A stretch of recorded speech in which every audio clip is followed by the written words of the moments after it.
একটা কথা বলি, ভালো করে শুনে যান, কোটি টাকা দিয়ে পাবেন না কথাটা। শাস্ত্র বললেন হরিস্থানে অপরাধে তাহে হরি নাম,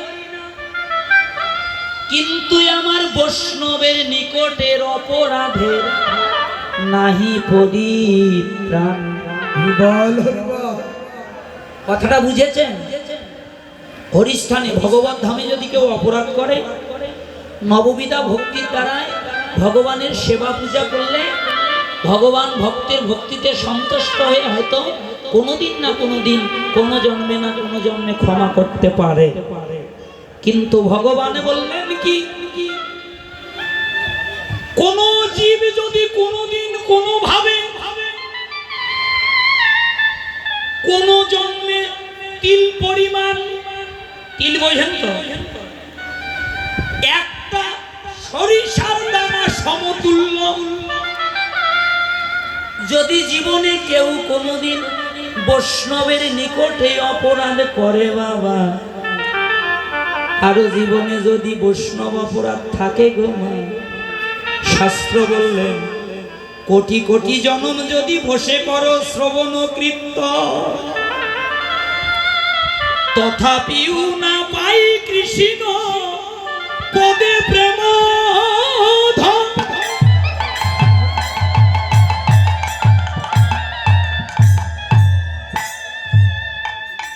কত বড় কথা মা!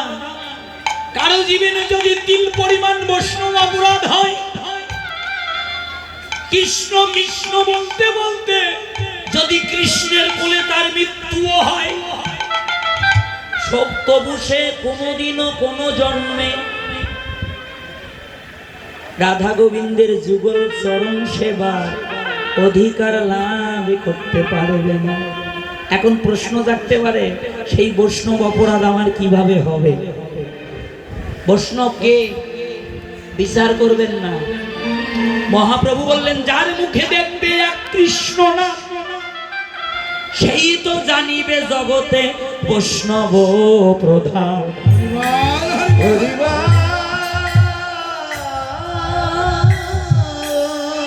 সে ছোট হোক বড় হোক, যুবক হোক বৃদ্ধা হোক, নারী হোক পুরুষ হোক, যার বদনে কৃষ্ণ নাম আছে, যার কণ্ঠে মালা আছে, যার ঊর্ধ্বপিণ্ড তিলক আছে, তার মতো বড় আর পৃথিবীতে নেই বাবা। যে ভজে সেই বড়, অভক্তহীন সার কৃষ্ণ ভজনে নাই কোনো জাতি কুল বিচার। এই জন্য এই যে ভাইরা, ও মাসিমা, দিদি ভাইরা, ভালো করে শুনেন কথা। যখন কীর্তন শুনতে যাবেন, যখন ভাগবত আসরে যাবেন, গীতা পাঠ শ্রবণ করতে যাবেন, এই যে তখন কি করবেন? সর্বগ্রে গিয়ে যদি মন্দির থাকে তাহলে আগে ভগবানকে দণ্ডবত করবেন, ভগবানকে প্রণাম করে সাধুগুরু বৈষ্ণবের উদ্দেশ্যে একটা প্রণাম দেবেন, দিয়ে ওই যে বাদামের টোকলা আসরে নিয়ে এসে বসিয়ে নিন। এই জগৎটা আপনারা শেষ করে দিলেন, খাওয়ার জায়গা নাই, বাদাম তো সারা জীবন খান, এই ঝালমুড়ি নিয়ে এসে আসরে খাচ্ছে কি বাবা? কৃষ্ণ ভক্তি এত সস্তা জিনিস চাইলেই পাইলেন। এটা পবিত্র স্থান, পবিত্র নয়? আজকে এটা বৃন্দাবন হয়েছে না, যেখানে সাধুগুরু বৈষ্ণবের আগমন, উলুধ্বনি জয়ধ্বনি, সেটাই হয় নব বৃন্দাবন।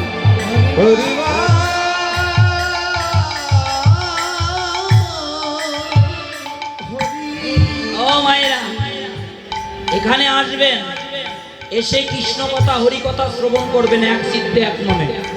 ঝড় হয়ে যায়, আস্তে ছোট বাড়িতে যদি কেউ মরেও যায়, ওই দিকে কান দেবেন না। 5 মিনিটের জন্য যদি ভক্তি সহকারে হরিকথা কৃষ্ণ কথা শ্রবণ করেন, ওটাই আপনার জীবনে সঞ্চয় হলো, ওটাই একদিন আপনার ভবপারে অন্তিম কালে আপনার বান্ধব হবে।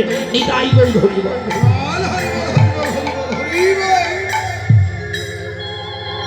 এই পাড়ার নাম কি? বাসুপাড়া না? বসুপাড়া না বাসু, এটা নিয়ে খুব সন্দেহ।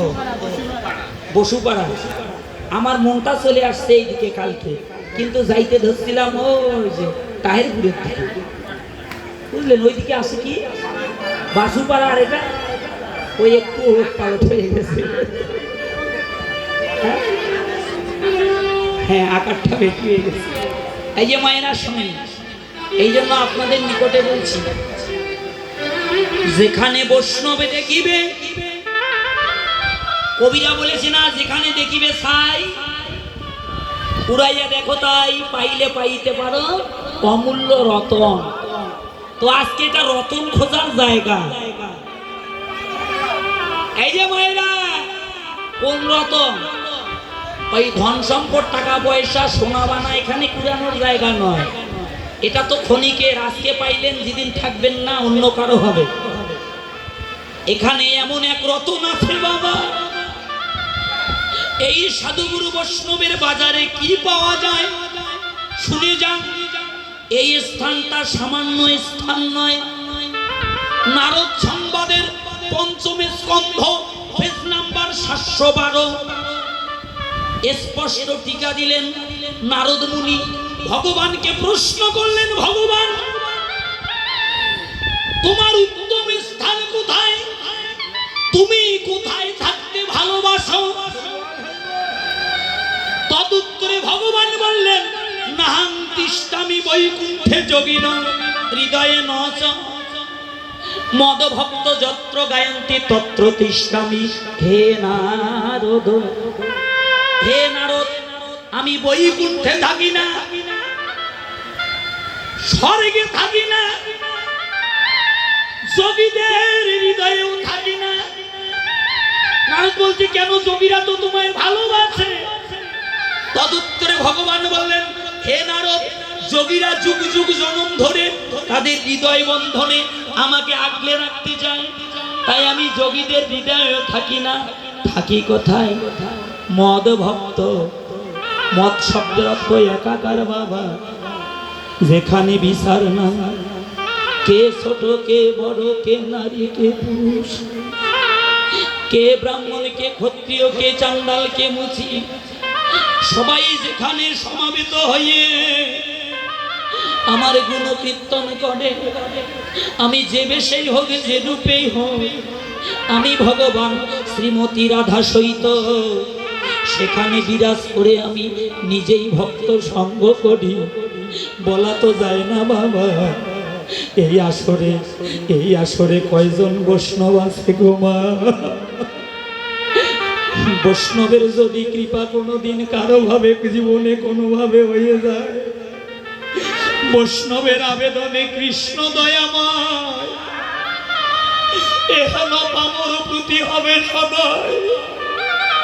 যদি কোনোদিন কোনোভাবে কারো জীবনে কোনো সাধুগুরু বৈষ্ণবের করুণা হয় বাবা, তার জীবনে আর কৃষ্ণ ভক্তির বাকি থাকে না মা।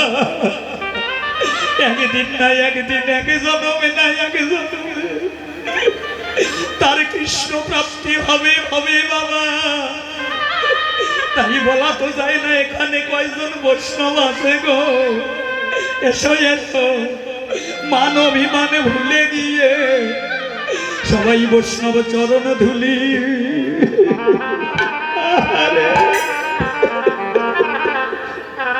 চরণ ধুলি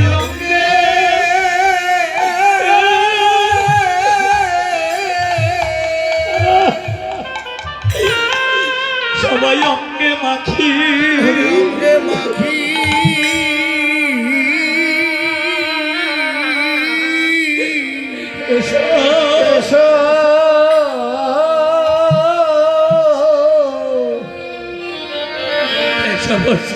বৈষ্ণবের চরণে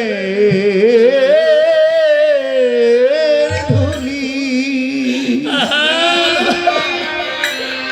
ধুলি সবাই চরণ ধুলি অঙ্গে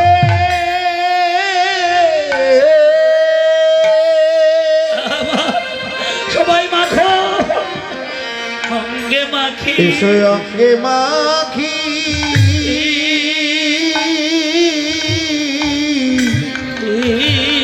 রে আমাদের এমন দিন এমন দিন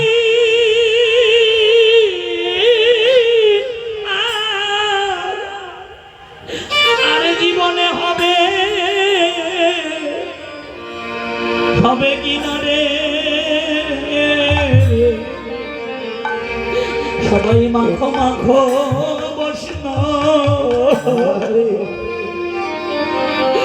বৈষ্ণবের চরণে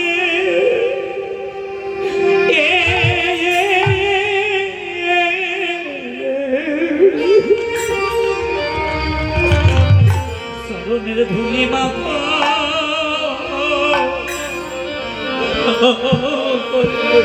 ওরে এমন দিন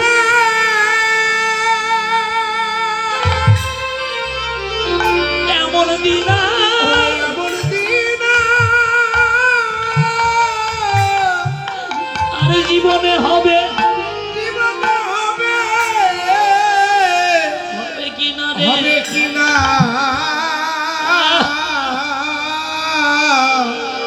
ভাই সবাই মাখো মাখো সবাই মাখো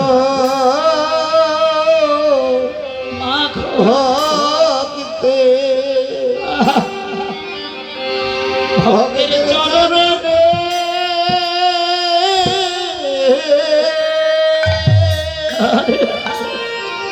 চরণের ধুলি চরণের ধুলি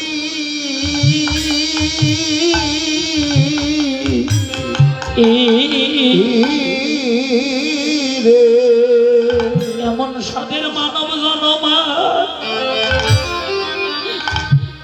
ওমা মানব জনমার জীবনে আর কোনদিন হবে কিনা রে সবাই একবার মাখো মাখো মাখো বৈষ্ণবের চরণে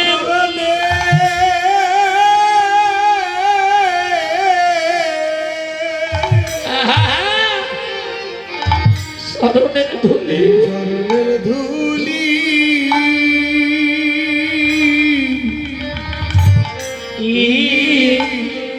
রে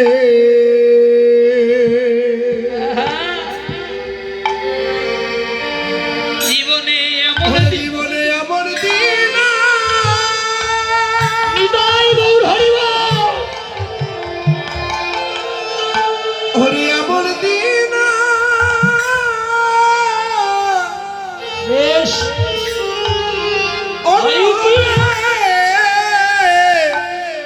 হবে কিনা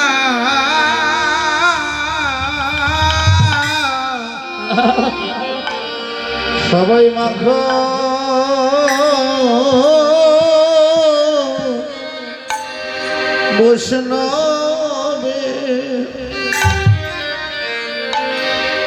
বৈষ্ণবের চরণে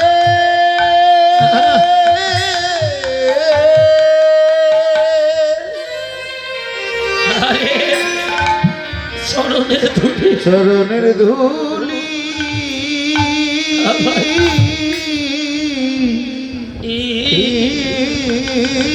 রে ও মা গো কথাগুলো একটু ভালো করে শোনেন না। এই মানব জনম এটা হেলায় কাটাবার জনম নয়, এটা কারো দাসীমিত্র করার জনম নয়, এটা ভোগী বিলাসের জনম নয় বাবা। এই মানব জনম হলো ৮৪ লক্ষ জুনির মধ্যে সর্বশ্রেষ্ঠ জনম হলো মানব জনম। এই মানব জনম হলো গৌর ভজনে কৃষ্ণ ভজনের উপযুক্ত জনম। সেই জনম পেয়ে কি করলাম? নরোত্তম দাস ঠাকুর মহাশয় তার প্রেম ভক্তি মহাচন্দ্রিকায় টিকা দিলেন। নিতাই পদ পাশ বাঁশুরিয়া রাধা কৃষ্ণ না ভজিয়া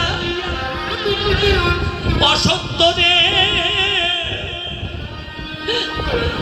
অসত্যরে সত্য জ্ঞানে মানি। মা, কার জন্য খেটে মরলাম? গাড়ি আমার, বাড়ি আমার, পুত্র আমার, কন্যা আমার, স্বামী আমার, ভাই আমার, বন্ধু আমার, বান্ধব আমার রে। হে গোবিন্দ, যাদের জন্য মাথার ঘাম পায়ে ফেললাম, নিজে না খাইয়ে যাদেরকে খাওয়াইলাম গোবিন্দ,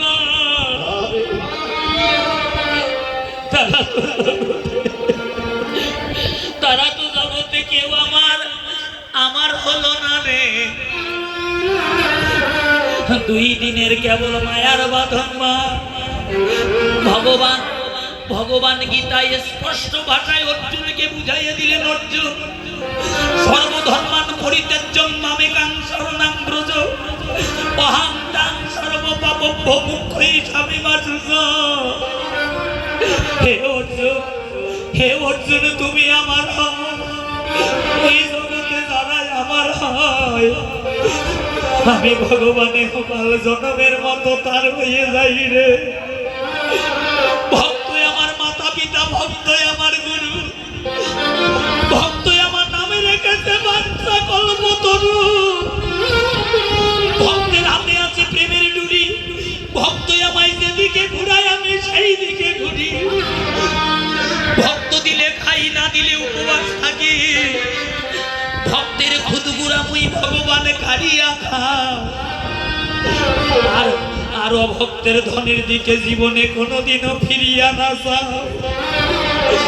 কেউ যদি আমার ভগবানের হয় বাবা, ভগবান বলেন আমি ইহকাল জনমের মতো তার হয়ে যাই। ভক্ত যখন নববিধা ভক্তির দ্বারায় ভক্তের ভক্ত সত্তা আমার চরণে বিলাইয়ে দেয়, তখন আমি ভগবান আমার ভগবত সত্তা ভক্তের চরণে বিলাইয়ে দেই রে। ভক্ত আর ভগবানের প্রাণে কই সূত্রে গাথা। ভক্ত কাঁদলে ভগবান কাঁদে, ভক্তের প্রাণ কাঁদে রে।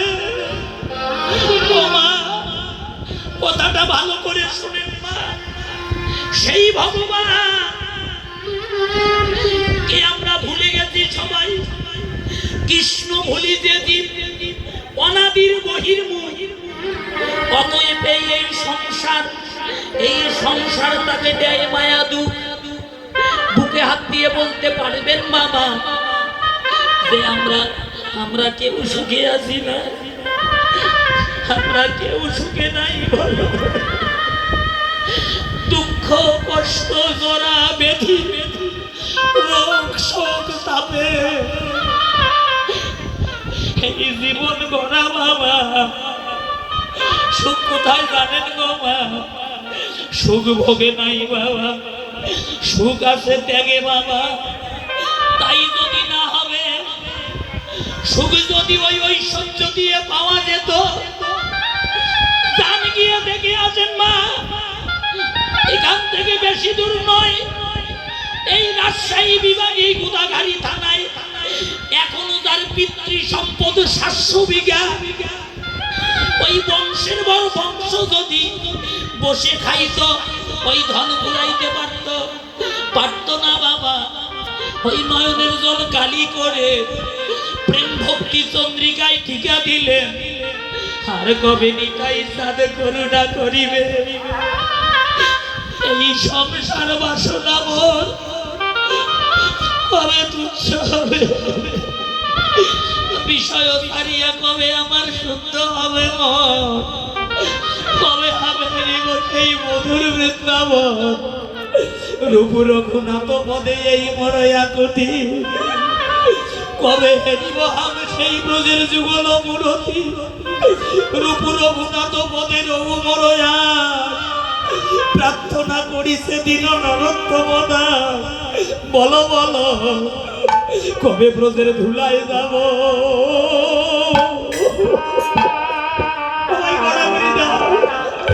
ওরে গড়া ওরে গড়া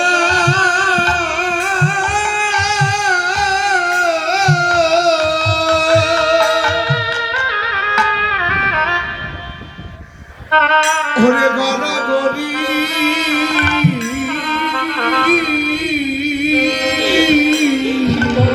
বলো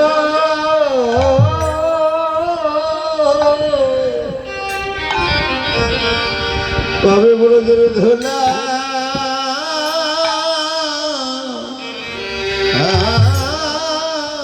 যাব ওরে গড়া ওরে গলা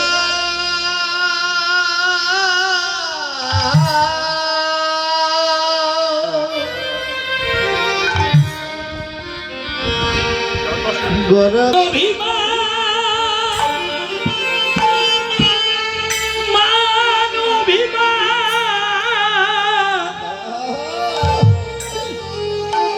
অভিমান ভুলে সবাই গোলাগুলি দাও ভুলে গিয়ে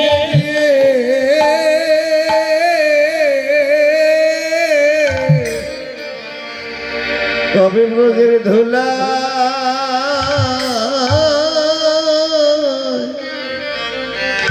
যাব ধুলাই যাব পড়ে গড়া ধুলে যাব গড়া আরে আমি গড়া গড়ি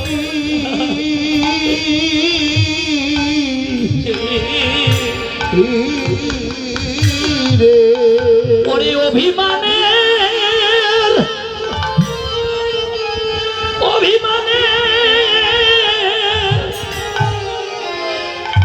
অভিমানের আসন সারি কবে কবে ভগতের চরণ ধুলা যাব যাব গরে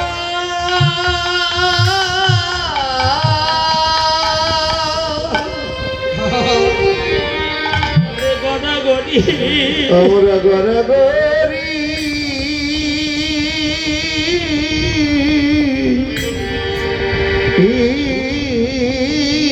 রে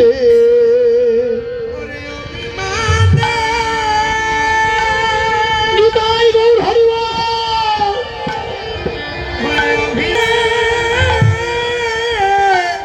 আরে আসো হাড়ি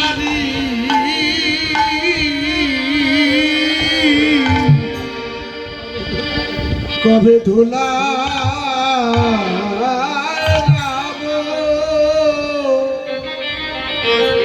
পড়ে গড়া পরে গড়া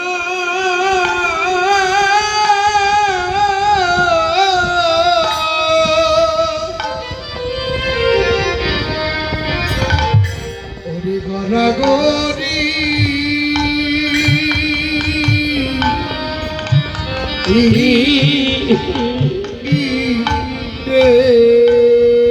ওরে মানবিমান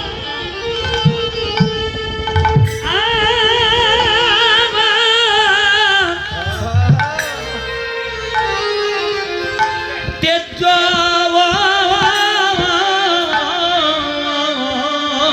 করি কবে ধুলা যাব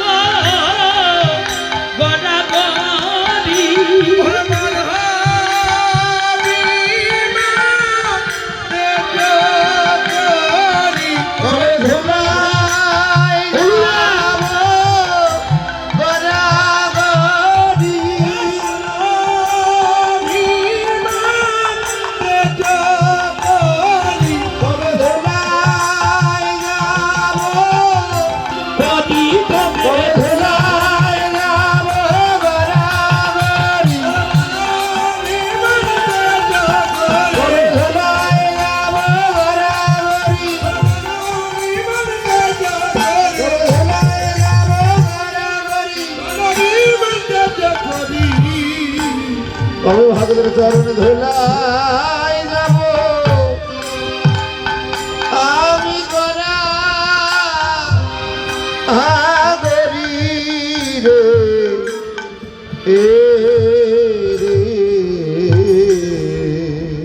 ও মাইরা, ভক্তি জগতের প্রথম শ্লোক হলো তৃণদপি শনিছিল তরুরিপ সহিষ্ণু অমানন মানদেন কীর্তনীয় কীর্তনীয় নয় কীর্তনীয় কীর্তনীয় সদা হরি কীর্তনীয় সদা হরি।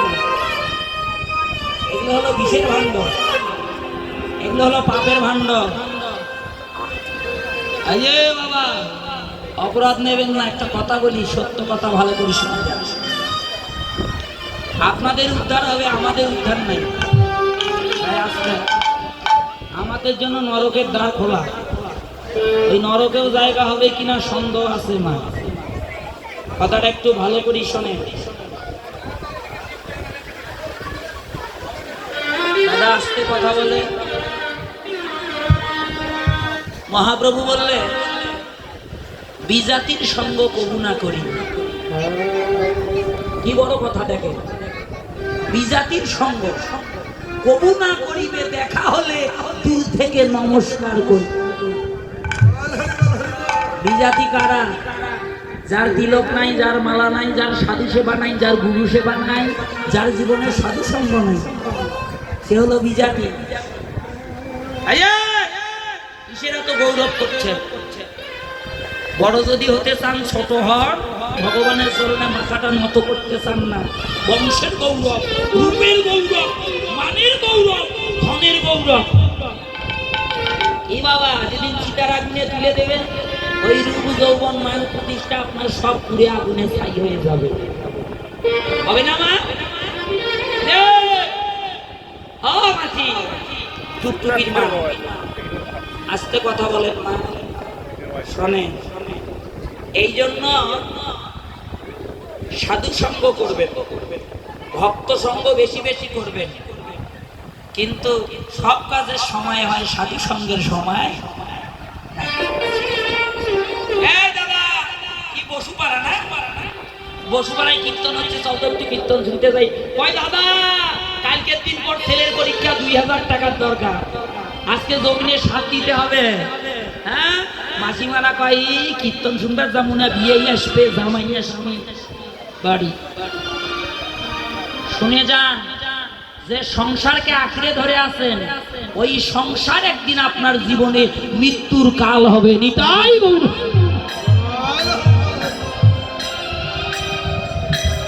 বাবা ও মায়েরা, কষ্ট করে সংসার করেন, তিলে তিলে রোদ বৃষ্টিতে থাকতে থাকতে আবার একটু চালা দেই। মনে মনে চিন্তা করলাম, ওরে বাবা এই খড়ের বাড়ি থেকে যদি একটু টিনের ঘর হতো, টিনের ঘর দিল, টিনের ঘরে থাকতে থাকতে চিন্তা করে পাশের বাড়ির লোক সাথ দিছে, আমারও যদি একটু বিল্ডিং হতো। বিল্ডিং দিল, বিল্ডিং হওয়ার পর কয়ে যদি একটু টাইস হতো। ওরে বাবা এসি বাড়ি, এসি গাড়ি। হ্যাঁ, শুনে যান, জীবনে যত সুখ ভোগ করবেন তত আপনার জীবনে দুঃখ কষ্ট জড়াবে, দিয়ে সে বাসা বাঁধবে। নিতাই গৌর হরি।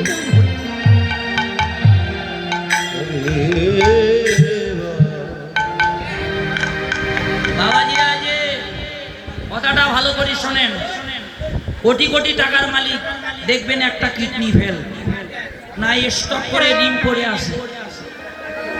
কি হয়েছে এই জায়গায়? শুনে যান কথাটা। এই যে বলতে পারে তাহলে সবকিছু ছেড়ে দিন রাত খালি ভগবান ভগবান করবো না, এটাই ভগবান বললো তুমি কর্ম করো, কর্মফল দেখ করো। কর্মটা করো বটে, কিন্তু ওই কর্মের সাথে সংসার করো, সংসারের সাথে তোমার গুরু গোবিন্দের সেবা যুক্ত রাখো, তাহলে তোমার কোনো জীবনে অপরাধ হবে না।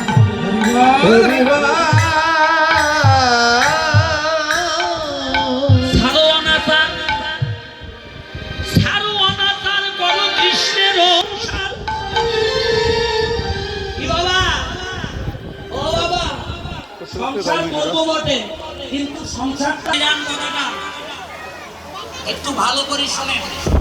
কিছুদিন আগে ঢাকা নবাবগঞ্জে কীর্তনে গেছে, যে বাড়িতে কীর্তন দাদু হাতে করতালি করে কীর্তন করছে, ওই বাচ্চার ঠাকুমা এই যে দেখেন সুন্দর করে কাশিবাদ, ওই ছোট্ট দাদু ছেলেকে এগিয়ে দিচ্ছে। একটা এতটুকু আর একটা এতটুকু, একটার বয়স হয়তো 3 বছর হবে আর একটার বয়স 5 বছর। যে ছেলেটার বয়স 5 বছর, ওই ছেলেটা আরতির যোগান দিচ্ছে ছোট ভাইকে। ও ঘন্টা বাজায় ছোটটা আর আরতি করে বাবা, দেখছেন? আমরা এখন প্রসাদ খাতে আসছি, এই যে আরো ভক্তবৃন্দ খাচ্ছে, আজকে ভিড় কম। হনুমান